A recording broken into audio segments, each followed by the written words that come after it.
ఒకసారి ఒక పేద కుటుంబస్తులు నన్ను పిలిచారు. మా ఇంట్లో నా మనమరాలకి పేరు పెట్టుకొని అన్నం పెట్టించి ప్రార్థన చేసి వెళ్ళమని నన్ను అడిగారు. నాకు అంత ఖాళీ ఉందండి. ఇంచుమించు ప్రపంచమంతా తిరిగేవాడిని,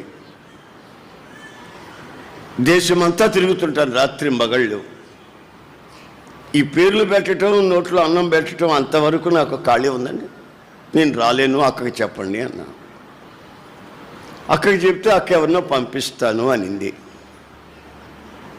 విచిత్రమైన సంగతి ఏంటంటే 10 గంటలకి వాళ్ళ కార్యక్రమం. బంధువులంతా పిలుచుకున్నారు. బంధువులకి ఏసన్నను చూపిస్తామని, ఏసయ్యను కాదు,